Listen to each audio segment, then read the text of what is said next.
নমস্কার, বাংলা সেরা গল্পে সবাইকে জানাই স্বাগত। শুরু করছি আজকের গল্প।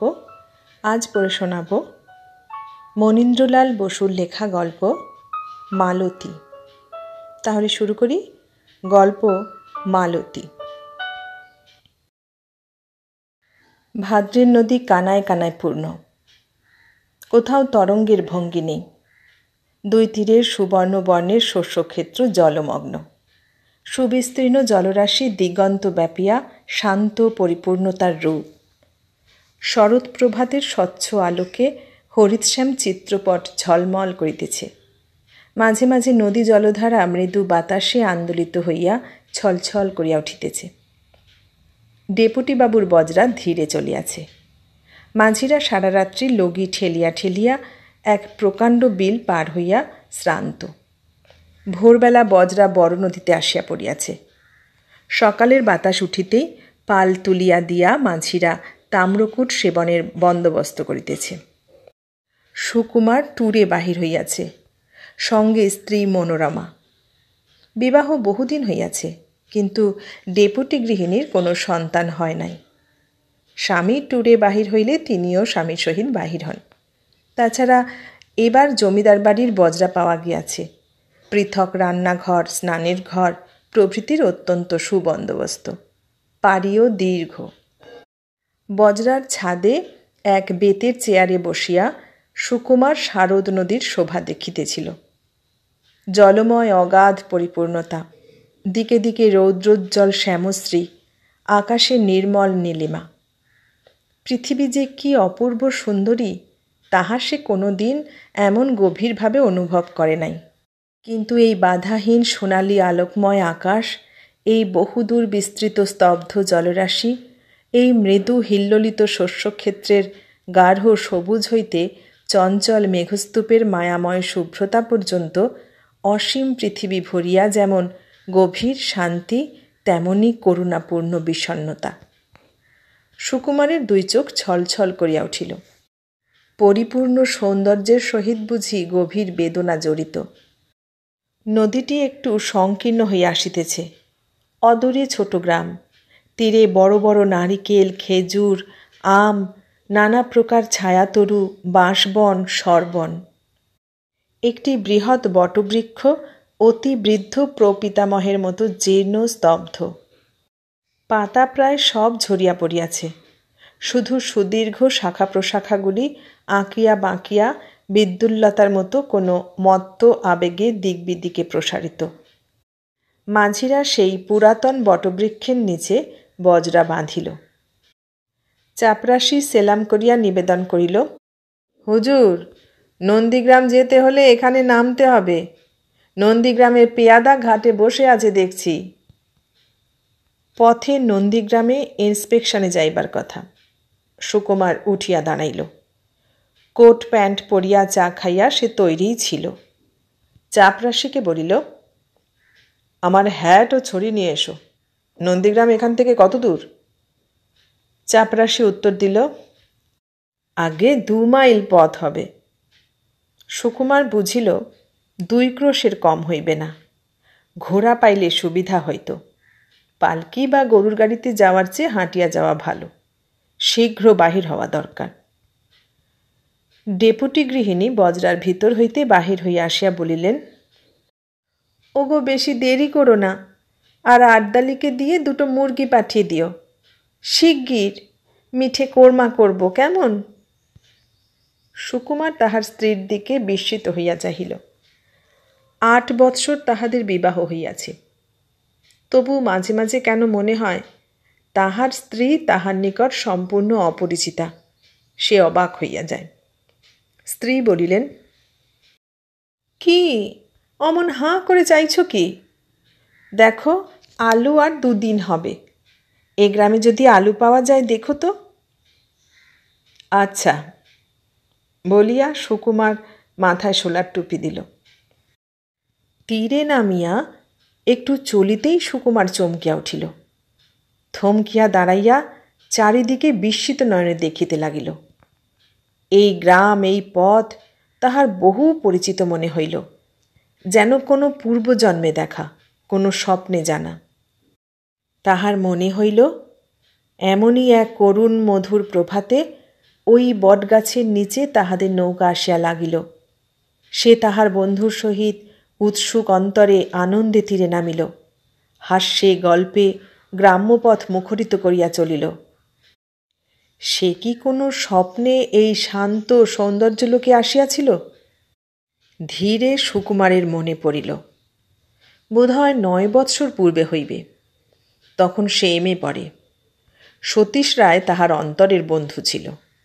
সে কলিকাতার মানুষ, বাংলার গ্রামের সহিত বিশেষ পরিচিত নয়। কোনো ছুটিতে সতীশ তাহাকে জোর করিয়া নিজের দেশে লইয়া আসিয়াছিল। এমনই সুন্দর প্রভাতে সতীশ ও সে কি আনন্দে ওই বটগাছের ধারে নৌকা হইতে লাফাইয়া পড়িয়াছিল। বটগাছটি এমন জীর্ণ কঙ্কালসার ছিল না। তাহার শাখা প্রশাখা ঘন সবুজ পাতার ভারে আনত ছিল। তাহার স্নিগ্ধ ছায়ায় পারাপারের খেয়াঘাট ছিল। তখন শরৎ কি শীত কি বসন্তকাল মনে পড়িল না। সে প্রভাতে আকাশের আলো আরও নির্মল, আরও উজ্জ্বল ছিল। বাতাসের স্পর্শ আরও মধুর ছিল। প্রকৃতির শোভায় কোথাও বিষণ্ণতা ছিল না। সে আকাশ, সে আলো কোথায় গেল? এ জীবনে আর কি তাহার দেখা মিলিবে না? ওই শূন্য মাঠে হাট বসিয়াছিল। এই বিজন নদীতীর বিপণী নৌকায় ভরা ছিল।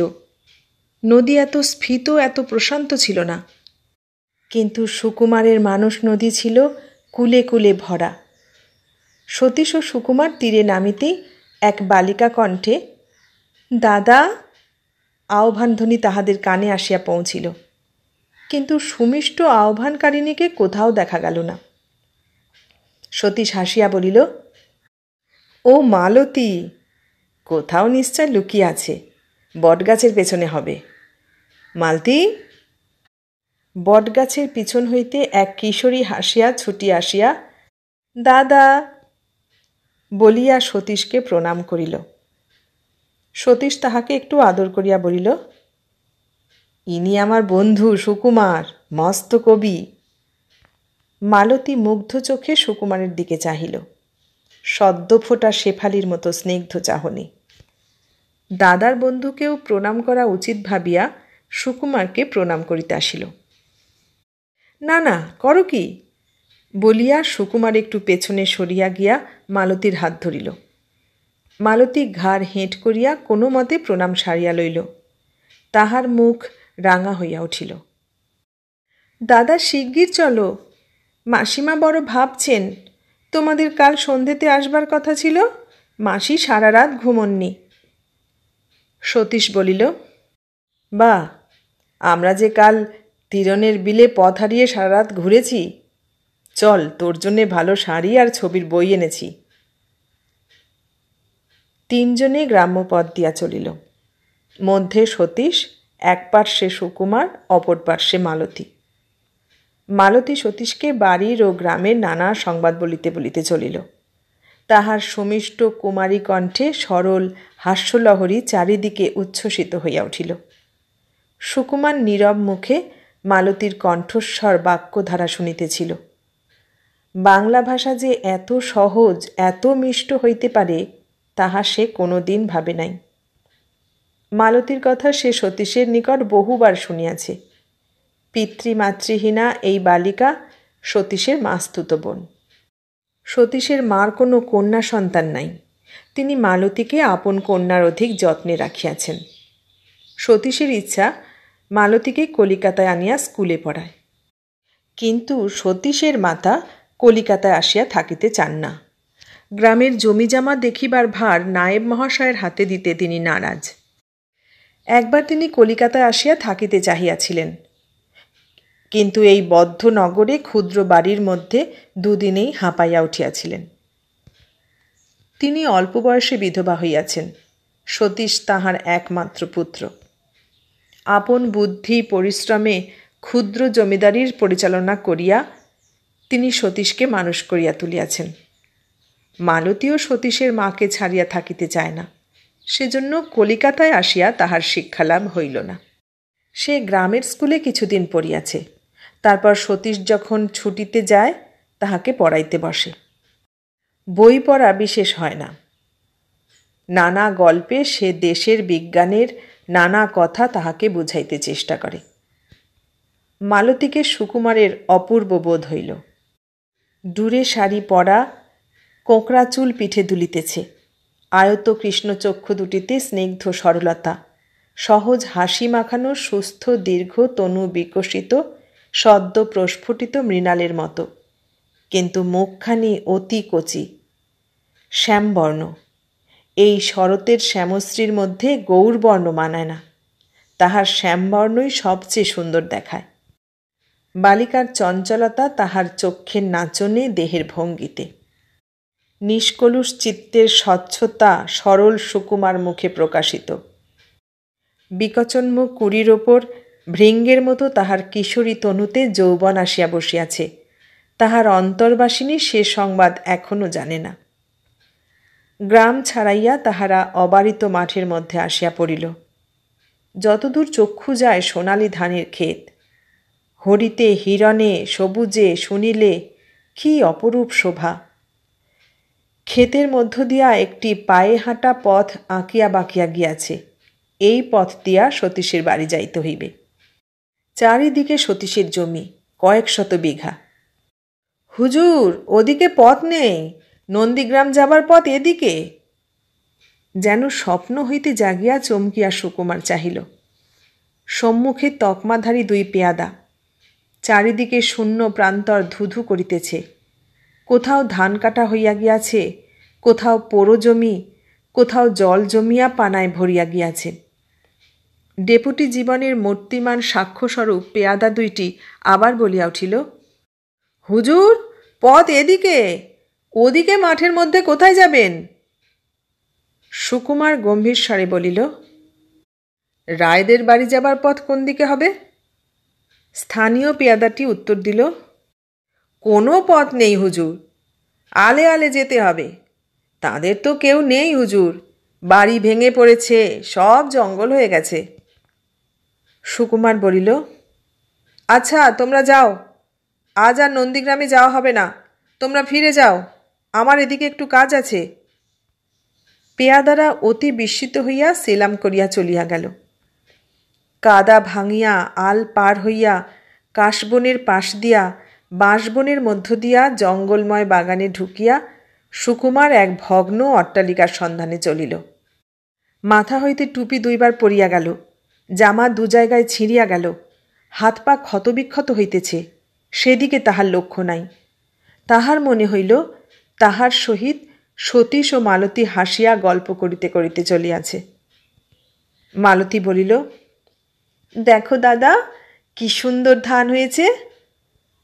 সতীশ উত্তর দিল, মা খুব খুশি। হ্যাঁ দাদা, মাসিমা 3টে নূতন গোলা করেছেন। জানো দাদা, কাল দয়ের ওদিকে কাদা খোঁচা পাখি দেখেছি। তোমার বন্ধু বন্দুক ছুটতে জানেন? বন্দুক তো একটি এনেছেন, কি শিকার করেন দেখা যাক। জানো দাদা, কালীগ্রামে বাঘ বেরিয়েছে। আহা, পরশু 2টো বাছুর নিয়ে গেছে নাকি। তোমার বন্ধুকে বাঘ শিকার করতে নিয়ে যাও।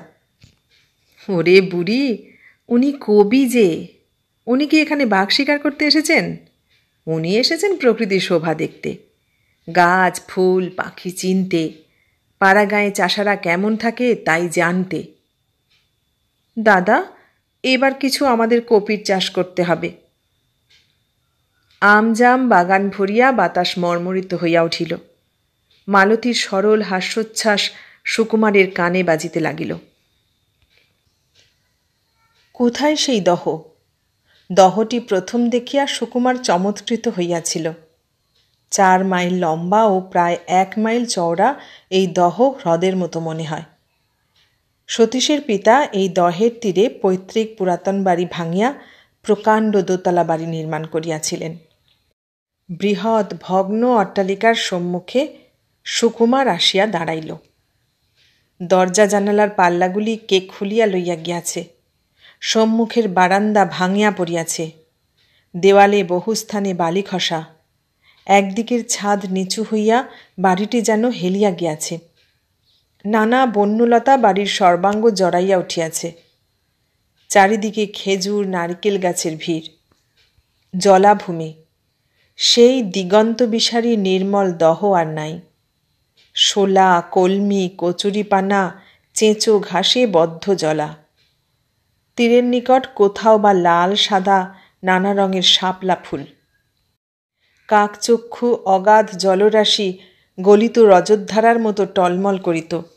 সূর্যোদয় সূর্যাস্তে তাহাতে রঙের হোলি খেলা হইত।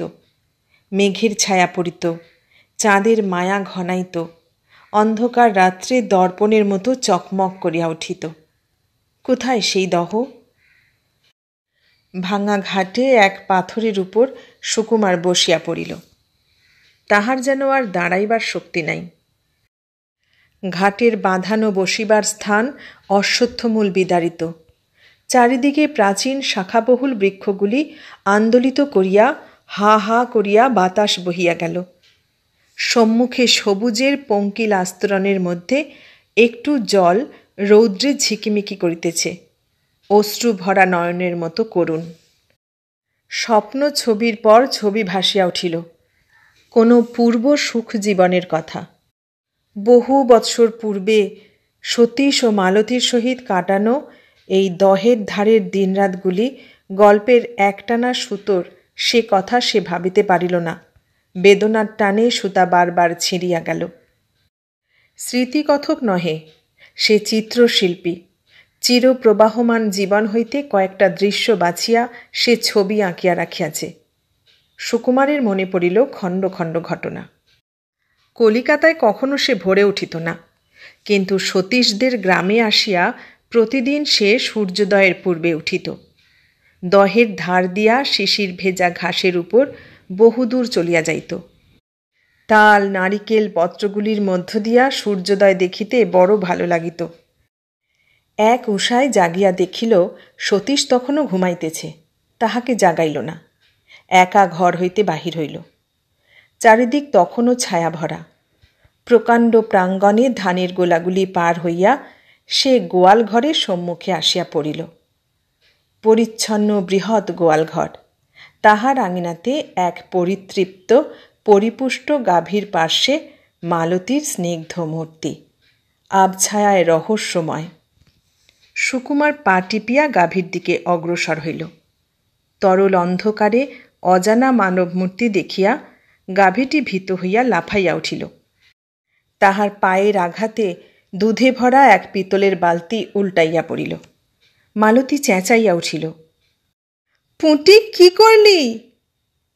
তারপর সুকুমারকে দেখিয়া উচ্চ হাস্যে বলিয়া উঠিল, ও আপনি? বেশ, চোরের মতো আসছেন কেন? আপনার জন্যে কি হলো দেখলেন? সুকুমার বিস্মিত হইয়া বলিল, আমার জন্যে? মালতী উত্তর দিল, বাহ, আপনাকে দেখে ভয় পেয়েই পুঁটি বালতি উল্টালে। তা বেশ, মাসিমা বলেছিলেন আপনার জন্যে ক্ষীর কমলা আর চন্দ্রপুলি করবেন, তা আর খেতে পেলেন না। সুকুমার লজ্জিত হইল, বলিল, দেখো, মাসিমাকে বলো না, তুমি গাঁ থেকে কিছু দুধ আনাবার ব্যবস্থা করো। মালতী কলহাস্য করিয়া উঠিল, আচ্ছা আচ্ছা, আপনার দুধের কথা ভাবতে হবে না। তাহার সরল হাসির মতো সুন্দর শুভ্র ফেনময় দুগ্ধস্রোত গোষ্ঠ প্রাঙ্গণে প্রবাহিত হইয়া গেল। গাভী পুটু মালতীর হস্তের একটি মৃদু চপেটাঘাত লাভ করিল। সুকুমার দহের তীরে আসিয়া বসিল। শুকতারার দপদপানি, উষার আলো, জলের শীতল অতলতা তাহার বড় মধুর লাগিল। একদিন প্রভাতে মালতী আসিয়া সতীশকে বলিল, দাদা, আজ দহে সাঁতার কাটবে চলো। তোমার বন্ধু সাঁতার কাটতে জানেন? সুকুমারের সাঁতার শিক্ষা কলকাতায়। গোলদিঘির সুইমিং ক্লাবের সে এক উৎসাহী সভ্য। সতীশের মাতা মালতীর এত দুরন্তপানা পছন্দ করিতেন না, কিন্তু সতীশ তাহাকে প্রশ্রয় দিত বলিয়া তিনি বাধা দিতে পারিতেন না। গাছ হইতে জলে লাফাইয়া পড়া, জল ছোঁড়াছুঁড়ি, মাতামাতি, ডুব সাঁতার, সে কি সহজ সুখ! 3 জনের সাঁতার প্রতিযোগিতা। সুকুমার বেশি দূর যাইতে পারিল না, দহের জল যেন ভারী। সতীশ ইচ্ছা করিয়াই অতি পরিশ্রান্ত এরূপ ভাব দেখাইল। প্রতিযোগিতায় জিতিয়া মালতীর কি হাসি কি আনন্দ। বহুদূর সাঁতার কাটিয়া গিয়া 3 জনে যখন দহের তীরে বিশ্রাম করিতে বসিল, সুকুমার মুগ্ধ নেত্রে দেখিল মালতীর জলে ভেজা কালো চুলে সূর্যালোকের ঝলমলানি, হাস্যদীপ্ত আননে অধরে স্নাততনুর রেখায় রেখায় আলোক লীলা, যেন কোনো স্বপ্নময়ী নাগবালা সূর্যহসিত জলরাশির অতলতা হইতে উঠিয়া আসিয়াছে। বিজন স্তব্ধ মধ্যাহ্ন, দহের স্থির জলে শুভ্র মেঘস্তূপের ছায়া, বাঁশবন তালবনির ছায়া। সুকুমার এক গাছের তলায় বসিয়া একটি ইংরেজি কবিতার বই পড়িতে চেষ্টা করিতেছিল। গাছের উপর হইতে একটি পেয়ারা তার বইয়ের উপর আসিয়া পড়িল। সে উপরে চাহিয়া দেখিল গাছের পাতার আড়ালে মালতী লুকাইয়া। ধীরে সে গাছে উঠিতে চেষ্টা করিল। মালতী গাছ হইতে লাফাইয়া পলাইতে গেল। সুকুমার তাহার পেছন ছুটিল। আমবাগানে দুজনে ছুটাছুটি পড়িয়া গেল। লাফাইয়া পড়িতে গিয়া মালতীর পা একটু মচকাইয়া গিয়াছিল। সুকুমার সহজে তাহাকে ধরিয়া ফেলিল। তাহার কোমল হাত দৃঢ় করিয়াই ধরিল। মালতী হাসিয়া চেঁচাইল, উহ, লাগছে, ছেড়ে দিন। তাহার সমস্ত মুখ আরক্ত। সুকুমার আরও দৃঢ় করিয়া 2 হাত ধরিল। সহসা মালতী কাঁদিয়া ফেলিল। তাহার সত্যই লাগিতেছিল। সুকুমার হাত ছাড়াইয়া হতভম্ব হইয়া দাঁড়াইয়া রহিল। ধীরে বলিল, মালতী, আমায় ক্ষমা করো। লজ্জায় কান্না চাপিয়া মালতী চলিয়া গেল। সুকুমারের চোখে প্রখর আলোকদীপ্ত পৃথিবী বড় শূন্য মনে হইল। সে আনমনা গাছতলায় বসিয়া পড়িল। কিন্তু কিছুক্ষণ পরে মালতী এক শালপাতার ঠোঙাতে অপরিমিত লঙ্কা লবণ মিশ্রিত আমের আচার লইয়া আসিয়া যখন বলিল, খাবেন? লঙ্কা খাওয়া অভ্যাস না থাকিলেও সে হাসি মুখে উফ আহ করিয়া সমস্ত আচার শেষ করিল। সে সন্ধ্যাটি সে জীবনে ভুলিতে পারিবে না। ঘর অন্ধকার। বারান্দায় বসিয়া সে সূর্যাস্ত দেখিতেছিল। পূর্বাকাশ কালো মেঘে ছায়া। পশ্চিম আকাশের মেঘস্তূপে রঙের সঙ্গে রঙের ঠেলাঠেলি, দহের জল গলিত স্বর্ণের মতো। সুকুমার দেখিল অদূরে অঙ্গন দিয়া মালতী প্রদীপ হস্তে চলিয়াছে। তুলসীতলায় সন্ধ্যা দিতে যাইতেছে। দেবী প্রতিমার মতো মুখখানি প্রদীপের শিখায় উদ্ভাসিত। কি স্নিগ্ধ, কি অপরূপ! তাহার ইচ্ছা হইল সে বলিয়া উঠে, মালতী, আমার গৃহ অন্ধকার। ওই প্রদীপ হস্তে তুমি আমার গৃহে এসো। ওই মঙ্গল স্নিগ্ধ শিখায় আমার জীবন আলোকিত করিয়া তোলো। সুকুমারের যৌবন হৃদয়ের যে বিজন গৃহে জীবনপ্রিয়ার জন্য আসন পাতা হইয়াছে, প্রেমারতির প্রদীপ অনাগতার প্রতীক্ষায় নীরবে জ্বলিতেছে, সে গৃহে মালতী কখন নিঃশব্দ চরণে প্রবেশ করিয়াছে তাহা সে জানিতে পারে নাই। সে সন্ধ্যায় প্রেম প্রদীপ জলজল করিয়া উঠিল। আরেকটি দ্বীপ্রহর। নিঝুম উদাস আলোয় দিবা স্বপ্নের জাল বোনা যায়। জমিদারির কোনো মোকদ্দমা তদারকের জন্য সতীশকে শহরে যাইতে হইয়াছে। সেখানে কয়েকদিন থাকিতে হইবে। তাছাড়া মালতীর জন্য এক সৎপাত্রের সন্ধান পাওয়া গিয়াছে, কোনো উকিলের পুত্র। তাহাকেও দেখিয়া সব খোঁজ খবর লইয়া আসিবে। সুকুমার এক কদম গাছের তলায় বসিয়া টুর্গেনিভের অন দি ইভ বইখানি পড়িতেছিল। বইখানি তাহার 2 বার পড়া, আর একবার পড়িতে চেষ্টা করিয়া আনমনা হইয়া উঠিতেছিল। মালতী সহাস্যে আসিয়া বলিল, বাহ, বেশ, সারাক্ষণ নিজে নিজে বই পড়ছেন, আমায় তো একটু পড়ান না? শুনবে এই বইয়ের গল্প? বলুন, নিশ্চয় শুনব। মালতী চুল এলাইয়া গাছের গুঁড়িতে ঠেস দিয়া পা ছড়াইয়া বসিল। সুকুমার টুর্গেনিভের উপন্যাসের গল্পটি বলিয়া যাইতে লাগিল। তরুশ্রেণীর মর্মরে, মক্ষিকা দলের গুঞ্জরানে, দিগন্তে পুঞ্জিত সবুজের স্তব্ধতায়, দহের জলের ঝিকিমিকিতে, বাঁশের পাতায়, আলোর কম্পনে, মালতীর স্নিগ্ধ কালো চোখের চাওয়ায় দিবস আরও মধুর, আরও উদাস হইয়া উঠিল। সুকুমার যখন গল্প শেষ করিল, করুণ কাহিনী শুনিয়া মালতীর চোখ ছলছল করিয়া উঠিয়াছে। মালতীকে বড় সুন্দর দেখাইল। সুকুমার মালতীর হাত নিজ হাতে টানিয়া লইল। মালতী বাধা দিল না। শ্যাম চিত্রপটে ছবির মতো বসিয়া রহিল।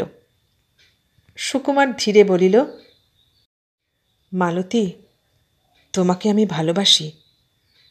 যেন টুর্গেনিভের গল্পের উপসংহারে নিজ জীবনের গল্প বলিতেছে। মালতী যেন স্বপ্ন হইতে জাগিয়া উঠিল, হাত টানিয়া লইল। আয়ত কালো চোখ দুটি আরও কালো হইয়া উঠিল। সুকুমার বলিল, শোনো মালতী, আমায় তুমি বিয়ে করবে? কেমন রাজি? মালতী আবার স্বপ্নাবিষ্ট হইয়া গেল। সুকুমার বলিল, কি মৌনং সম্মতি লক্ষণং? মালতী মায়াময় হাসিয়া বলিল, তার মানে? সুকুমার বলিল, তার মানে হচ্ছে তুমি রাজি বলেই চুপ করে আছো। মালতী উচ্চ হাস্যে বলিল, বাহ, আমি কি জানি? সুকুমার বলিল, তুমি জানো? এবার মালতী গম্ভীর হইল, ধীরে বলিল, সত্যি বলছেন? সুকুমার অস্ফুট স্বরে বলিল, হ্যাঁ, সত্যি। মালতীর মুখ রাঙা হইল। সে বলিল, বেশ, তাহলে দাদাকে মাসিমাকে বলুন। সুকুমার বলিল, তোমার দাদা আসুন। মালতী নিমেষে উঠে অন্তর্হিত হইল। জলে নীলাকাশের ছায়ার দিকে চাহিয়া সুকুমার বসিয়া রহিল। তারপর 2 দিন মালতীর বিশেষ দেখা পাওয়া গেল না। ক্ষণিকের জন্য দেখা দিয়া সে পালায়। সুকুমার দেখিল, তাহার হাস্য মৃদু, তাহার গমন মন্থর, তাহার দৃষ্টি গভীর হইয়াছে। কোনো গম্ভীর স্নিগ্ধ নারী প্রকৃতি চঞ্চলা সরলা বালিকার দেহে মনে ধীরে ভরিয়া উঠিতেছে। কখন জাদুমন্ত্রে তাহার বালিকা জীবন শেষ হইয়া নারী জীবন আরম্ভ হইল, সে জানিতে পারিল না। 3য় দিন মালতী ধরা দিল। রাত্রে চাঁদ উঠিয়াছে চমৎকার। দহের ঘাটে সুকুমার বসিয়াছিল চুপ করিয়া। এ কোন রূপরেখার মায়াপুরী! মালতী আসিয়া মৃদুস্বরে বলিল, নৌকো চালাবেন? ঘাটে একটি 2 দাঁড় নৌকো বাঁধা। 2 জনে নীরবে নৌকায় গিয়া উঠিল। অতি মৃদুভাবে দাঁড় টানিয়া চলিল। জলের ছপছপ শব্দে জ্যোৎস্না রাত্রি শিহরিত হইয়া উঠিল। 2 ধারে মায়াময় বৃক্ষশ্রেণীর মর্মরিত অন্ধকার, সম্মুখে রজত শুভ্র টলমল জলপথ, ঊর্ধ্বে স্তব্ধ নীলাকাশ জ্যোৎস্না ধৌত। কয়েকটি সামান্য কথা, মাঝে মাঝে হাসি, দাঁড় ছাড়িয়া এলাইয়া বসা। পদ্মবনে তাহারা নৌকা থামাইয়া বহুক্ষণ বসিয়া রহিল। চেঁচাইয়া কথা কহিতে পারিল না। সহাস্য মৃদু গুঞ্জরণ। গভীর রাত্রিতে যখন তাহারা বাড়ি ফিরিল, তাহাদের দেহ মন কোন অতল সুধারসে কানায় কানায় ভরিয়া উঠিয়াছে। পরদিন অপরাহ্নে সুকুমারের বাড়ি হইতে টেলিগ্রাম আসিল। সুকুমার তাহার প্রিয় গাছের তলায় বসিয়াছিল। বোধহয় মালতীর প্রতীক্ষা করিতেছিল। চতুর্দিকে যে প্রাণধারা মৃত্তিকা ভেদ করিয়া উঠিয়াছে, শাখায় শাখায় আলোকের অভিমুখে অগ্রসর হইয়াছে, এই পল্লবিত পুষ্পিত প্রাণোচ্ছ্বাসের স্পন্দন আপন অন্তরে অনুভব করিতেছিল। টেলিগ্রাম লইয়া আসিলেন সতীশের মা। উৎকণ্ঠিতা হইয়া জিজ্ঞাসা করিলেন, কোনো দুঃসংবাদ নয় তো? সুকুমার ভীত স্বরে বলিল, মার বড় অসুখ, আমায় আজই যেতে হবে। তার হার্ট খারাপ, বাড়াবাড়ি হয়েছে। সতী শহর হইতে ফিরিয়া আসে নাই, তাহার জন্য প্রতীক্ষা করা চলিবে না। সতীশের মাতা সুকুমারের কলিকাতা যাইবার সব বন্দোবস্ত করিতে চলিলেন। সন্ধ্যার সময় নৌকায় বাহির হইলে ভোরে ট্রেন পাওয়া যাইতে পারে। সতীশের মাকে প্রণাম করিয়া সুকুমার যখন তাহার হাত ব্যাগ লইতে সন্ধ্যার আলো ছায়াময় গৃহে প্রবেশ করিল, দেখিল মালতী ভূমিতে নতজানু হইয়া তাহার বিছানাতে মুখ গুজিয়া কাঁদিতেছে। ধীরে সে মালতীর হাত ধরিল, মাথায় হাত বুলাইল। মালতী কাঁপিয়া দাঁড়াইয়া উঠিল, তাহার বুকে মুখ গুঁজিল। দুই চক্ষু দিয়া দুই কপল বাহিয়া অশ্রু অঝরে ঝরিতে লাগিল। এই চির হাস্যময়ীর ক্রন্দন সুকুমার বেশিক্ষণ সহ্য করিতে পারিল না। তাহার বুক বুঝি ভাঙিয়া যাইবে। সে শুধু বলিল, মালতী, কেঁদো না, আমি গিয়েই চিঠি দেব। মাঝিরা যখন নৌকা ছাড়িয়া দিল, সূর্যের স্বর্ণরেখা মিলাইয়া গিয়াছে, আকাশ তারায় তারায় ভরা। সুকুমার ব্যথিত ক্ষুধিত চোখে তটভূমির দিকে চাহিয়া রহিল। তটবৃক্ষের অন্তরালে কে দাঁড়াইয়া কাঁপিতেছে মনে হইল। সে মালতী। তটভূমি ছায়ার মতো মিলাইয়া গেল। চারিদিকে সজল গম্ভীর অন্ধকার নিবিড় হইয়া আসিল। তারপরের দিনগুলির কথা সুকুমারের ভাবিতে ইচ্ছা হইল না। কিন্তু স্মৃতির ধারা মুক্তি পাইয়া অদম্য স্রোতে প্রবাহিত, কে তাহার গতি রোধ করিতে পারে? কলিকাতায় ফিরিয়া সুকুমার দেখিল মা সারিয়া উঠিয়াছেন। একদিন অসুখ একটু বাড়িয়াছিল, সেজন্য টেলিগ্রাম করা হইয়াছিল। সতীশকে সে চিঠি লিখিল, কিন্তু তাহাতে মালতীর সহিত বিবাহ সম্বন্ধে কিছুই লিখিল না। মালতীকে একটি ছোট চিঠি লিখিবে ভাবিল, কোনো কথা খুঁজিয়া পাইল না। মালতী যেন কোনো গ্রাম্য রূপকথার স্বপ্ন। নদীর তীরে আম্রবনের ছায়ায়, গোলাভরা গোষ্ঠ প্রাঙ্গণে, দহের পদ্মবনে, চন্দ্রালোকের মায়ায় তাকে মানায়। কলিকাতার কৃত্রিম সভ্য জীবনে, অর্ধগর্বিত সমাজে তাহার স্থান কোথায়? সুকুমার বুঝিল, মালতীকে তাহার জীবনসঙ্গিনী করা অসম্ভব। সে যদি কোনো চরের ধারে নিভৃত শান্ত পল্লীতে জীবনযাপন করিত, তাহা হইলে মালতীকে বিবাহ করিয়া সুখী হইত। এদিকে সুকুমারের অসুস্থ মাতা অতি শীঘ্র পুত্রবধূর মুখদর্শনের জন্য ব্যাকুলা হইয়া উঠিলেন। এ বিষয়ে তাহাকে উৎসাহিত করিবার লোকের অভাব ছিল না। মনোরমার পিতা সুকুমারের পিতৃবন্ধু, মেয়েটিকে মায়েরও পছন্দ। তাহার ভ্রাতা সুকুমারের স্কুল কলেজের সহপাঠী। পিতৃবন্ধু স্বয়ং আসিয়া যখন প্রায় সুকুমারকে চায়ে বা রাতের ডিনারে নিমন্ত্রণ করিয়া যাইতে লাগিলেন, সুকুমার নিমন্ত্রণ প্রত্যাখ্যান করিতে পারিল না। মনোরমাদের বাড়ির টেনিস ক্লাবে সে নিয়মিত সভ্য হইয়া উঠিল। কিছুদিন পর দেখিল, মনোরমার হাতে তৈরি চার একটা অপূর্ব মিষ্টতা আছে, ও মনোরমাও বিশেষ চার্মিং। সাধারণ মেয়েদের মতো সে নয়। বিকেলবেলা টেনিস র্যাকেট ঘোরাইতে ঘোরাইতে সুকুমার বালিগঞ্জের দিকে যাইতেছিল। পথে সতীশকে দেখিয়া বিস্মিত হইয়া দাঁড়াইল। সতীশের মুখ মলিন, চুল উস্কো খুস্কো। সতীশ একটু কর্কশ্বরেই বলিল, বেশ, তোমায় 3খানা চিঠি দিলুম, তোমার উত্তর নেই? তোমার বাড়ির দিকেই যাচ্ছিলুম। সুকুমার লজ্জিত হইয়া বলিল, বড় অন্যায় হয়ে গেছে। কবে এলে? মায়ের অসুখে। সতীশ দৃঢ়স্বরে বলিল, শোনো, মা ও মালতীকে নিয়ে এসেছি। আমার সেই পুরনো ঠিকানা। ওঁরা এসেছেন? হ্যাঁ, মালতীর যে কি অসুখ করেছে, কিছুই বোঝা যাচ্ছে না। তুমি চলে আসার পর থেকেই যেমন রোগা তেমনি দুর্বল হয়ে পড়েছে। বলে বুকের মধ্যে কীরকম একটা ব্যথা করে। মাঝে মাঝে একা ছাদে গিয়ে কাঁদে। বলে খানিকটা কাঁদলে বুকের ব্যথাটা কমে। হঠাৎ কি অসুখ সুকুমার আর বলিতে পারিল না। কোনো রকমে আপনাকে সংযত করিয়া রাখিল। মা বললেন, চল কলকাতায়, ডাক্তারদের দেখাই। কি যে হয়েছে, মেয়েটা মুখ ফুটে বলে না, কেঁদে কেঁদেই কি প্রাণটা দেবে। তাই নিয়ে এসেছি কলকাতায়। 2-3 জন ভালো ডাক্তার দেখালুম, সবাই বলে মনের অসুখ। জানো তো ওর কি কচি মন, ওর কষ্ট দেখে আমার রাতে ঘুম হয় না। কি যে ওর ব্যথা, কিছু মুখ ফুটে বলে না। র্যাকেটটা যে তোমার হাত থেকে পড়ে গেল। সুকুমার কোনো উত্তর করিল না। শোনো, আজ সন্ধেতে এসো, মা তোমার সঙ্গে পরামর্শ করতে চান, তোমার কথা রোজই বলছেন।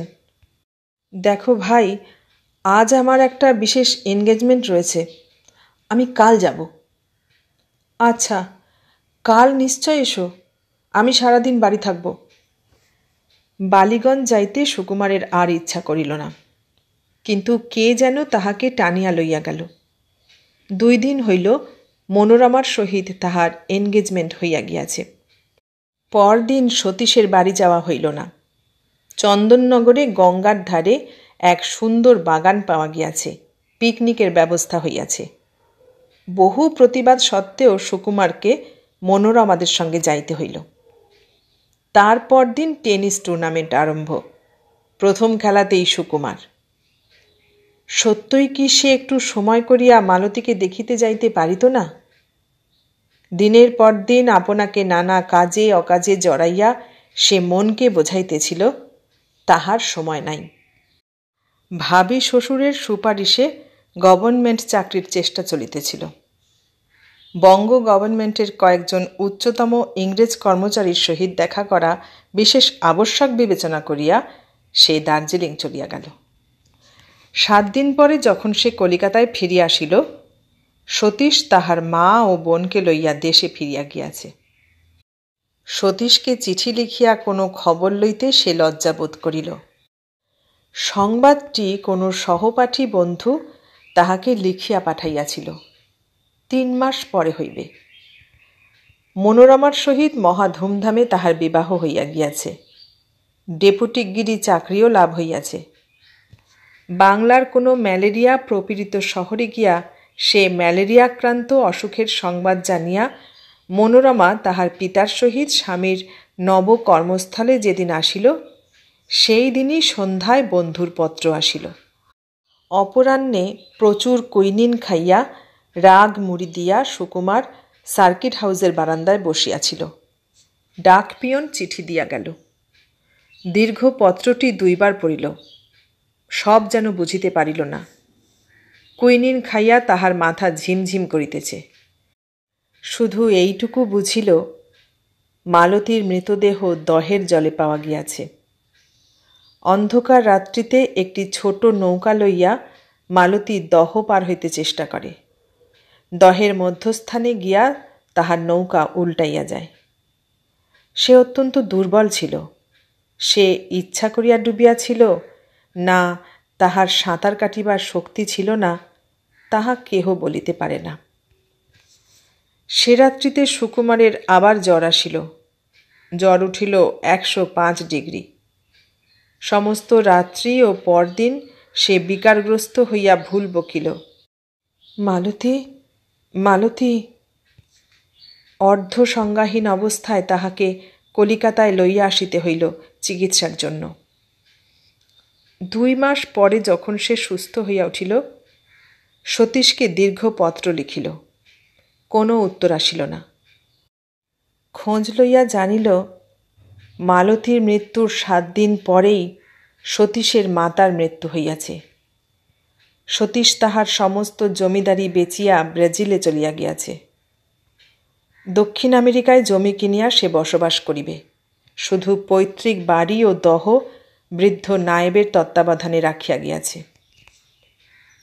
কোথায় সেই দহ? শরতের মধ্যাহ্নলোক প্লাবিত শৈবালপূর্ণ দহের দিকে চাহিয়া সুকুমার 2 চক্ষের অশ্রু আর চাপিয়া রাখিতে পারিল না। ছোট শিশুর মতো ফোঁপাইয়া ফোঁপাইয়া কাঁদিতে লাগিল। জনহীন জীর্ণ বনানী উদাস বাতাসে মাঝে মাঝে হা হা করিয়া উঠিল। অতি পরিশ্রান্তভাবে সুকুমার যখন বজ্রাতে ফিরিল, সূর্য মধ্য গগন অতিক্রম করিয়া গিয়াছে। চারিদিকে শুষ্ক প্রখর আলো। মনোরমা স্বামীকে দেখিয়া উদ্বিগ্নভাবে ছুটিয়া আসিলেন। এতক্ষণ কোথায় ছিলে? পেয়াদারা খুঁজে খুঁজে হয়রান হয়েছে। এ কি, রোদে মুখ কালি হয়ে গেছে, অসুখ করেনি তো? মনোরমা স্বামীর কপালে মুখে হাত বুলাইয়া বলিলেন, কি ঠান্ডা তোমার হাত, গা যেন হিম। শোনো, আর স্নান করো না, গরম জল করে রেখেছি, হাত মুখ ধুয়ে খেতে এসো, মাংসটা ঠান্ডা হয়ে গেল।